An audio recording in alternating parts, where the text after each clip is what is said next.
अस्सलाम वालेकुम। मैं हूं गुलाम सरवर। तमाम दोस्तों को इंश्योरेंस की दुनिया में खुश आमदीद। दोस्तों, आज एक नए टॉपिक के साथ, एक नई वीडियो के साथ तमाम दोस्तों की खिदमत में हाजिर हुए हैं। दोस्तों, आज की जो हमारी वीडियो है ये भी हमारे जितने भी सेल्स नुमाइंदे हैं, जितने भी सेल्स रिप्रेजेंटेटिव हैं, जितने भी सेल्स पर्सन हैं दोस्तों, उनके नाम है, उनके लिए है। दोस्तों, बहुत सारे जो हमारे जो दोस्त अहबाब हैं जो इंश्योरेंस का काम करते हैं, खास तौर पर इनिशियल फेज के अंदर जो भी हैं, जो नए नए रिक्रूट हुए हैं या जो अभी मार्केट के अंदर इतना उनका इन्फ्लुएंस नहीं है, उन तमाम दोस्तों के लिए है। दोस्तों, याद रखें, हमारे बहुत सारे क्लाइंट हैं, जब भी वो कोई भी ऑब्जेक्शन देते हैं हमें, हमारी प्रोडक्ट के ऊपर कोई भी ऑब्जेक्शन करते हैं, तो दोस्तों वो पूछते हैं कि इनका आंसर करने का बेहतरीन टाइम क्या है। नए जितने भी हमारे आने वाले फील्ड नुमाइंदे हैं वो ये सवाल करते हैं कि कौन सा ऐसा बेहतरीन वक्त है, किस तरह से उनको टैकल किया जाए। खा आपको आंसर आता भी है तो उसका एक मखसूस टाइम है, उस वक्त आपने उन एतराजात का आंसर करना है। तो दोस्तों, आज की जो वीडियो है इसी के ऊपर है। याद रखिए दोस्तों, अगर आपने अपनी प्रेजेंटेशन स्टार्ट कर दी है, अगर आपका कनेक्शन बिल्डअप हो गया है क्लाइंट के साथ और आपने अपने प्रोडक्ट के बारे में उनको बताना शुरू कर दिया है, तो उसके दरमियान में ही अगर वो आपको कोई ऑब्जेक्शन कर देता है तो क्या आपने उसका आंसर फौरी दे देना है, या दोस्तों आप जो है उसको होल्ड करेंगे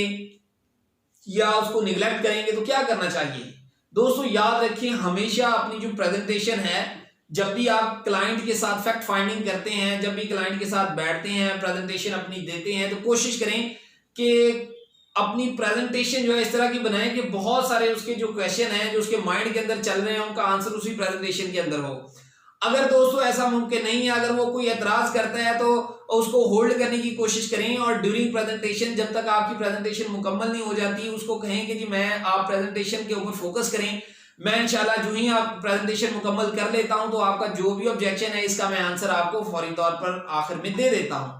ताकि दोस्तों आपकी जो प्रेजेंटेशन चल रही है वो उसका फोकस वहां पर रहे। ऐसा ना हो कि आप एक बात कर रहे हैं और वो आपको ऑब्जेक्शन दे के बिल्कुल ही आपकी डायरेक्शन से आपको चेंज कर दे, क्योंकि जो ही आपकी डायरेक्शन फिर चेंज हो जाएगी फिर दोबारा वहां पर लेके आना मुश्किल हो जाता है। तो इसलिए आप कोशिश करें कि अगर ड्यूरिंग दी प्रेजेंटेशन कोई भी ऑब्जेक्शन वो करते हैं तो फिर दोस्तों प्रेजेंटेशन के दौरान उस ऑब्जेक्शन को अभी रोक लें, अभी होल्ड कर लें, और अपनी प्रेजेंटेशन मुकम्मल होने के बाद उसका दोस्तों बड़े आसानी के साथ और बड़े सुकून और इत्मीनान के साथ उसका आंसर करें, ताकि जब, क्योंकि बहुत सारी दोस्तों चीजें ऐसी होती हैं जो आपने प्रेजेंटेशन में भी बतानी होती हैं, लेकिन क्लाइंट जो है उसके बारे में पहले ही पूछ लेता है, इवन दो आपकी प्रेजेंटेशन के अंदर वो चीजें मौजूद होती हैं, लेकिन क्योंकि अभी आपने प्रेजेंटेशन मुकम्मल नहीं की, इस वजह से क्लाइंट को अभी नहीं पता चलता। तो इस वजह से आप क्लाइंट को कह सकते हैं कि जी मैंने आपका जो ऑब्जेक्शन है वो मैं समझ चुका हूं, और इंशाल्लाह ताला आप प्रेजेंटेशन के अंदर ही उसका आंसर मौजूद है, तो लिहाजा आप बराए मेहरबानी प्रेजेंटेशन के ऊपर फोकस कीजिए।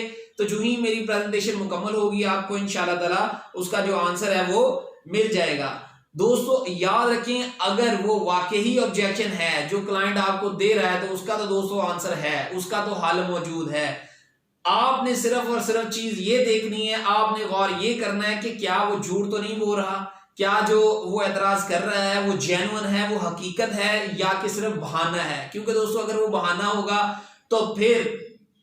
अल्टीमेटली ये आपके लिए भी मुश्किल है उसको हल पेश करना, क्योंकि आप हल पेश कर भी देंगे तो वो तो कर ही बहाना रहा है, तो उसके वो फिर जो है आपको अल्टीमेटली आप सही ट्रैक से आपको हटा देगा। और लिहाजा याद रखें, इसी वजह से कोशिश करें कि ड्यूरिंग दी प्रेजेंटेशन ऑब्जेक्शन का आंसर ना देने बैठ जाएं। जो ही आपकी प्रेजेंटेशन मुकम्मल हो तो उसके बाद दोस्तों जो है प्रेजेंटेशन के बाद दोस्तों आप उसका जो भी ऑब्जेक्शन है उसका आंसर करें, ताकि बहुत सारी चीजें तो प्रेजेंटेशन के अंदर इसको क्लियर हो जाएंगी, और फिर जो चीज रह गई उसका आप आंसर प्रेजेंटेशन के बाद करें। तो मेरे हिसाब से प्रेजेंटेशन के बाद जो है आइडियल वक्त है कोई भी अगर ऑब्जेक्शन है उसको हैंडल करने का। आप उनको सिर्फ एक जो है वो रिक्वेस्ट करें कि आप मेरी प्रेजेंटेशन सुन लें, प्रेजेंटेशन सुनने के बाद प्रेजेंटेशन जो है इसके बाद में आपको जो भी आपका ऑब्जेक्शन है इंशाल्लाह उसका आंसर दे दूंगा, और कभी उम्मीद है मुझे कि आपकी प्रेजेंटेशन के अंदर ही इसका आंसर मौजूद होगा। तो दोस्तों ये थी आज की वीडियो, उम्मीद है तमाम दोस्तों को पसंद आई होगी। जल्द दोस्तों नई वीडियो के साथ आपकी खिदमत में हाजिर होंगे, तब तक के लिए अपना ख्याल रखिएगा।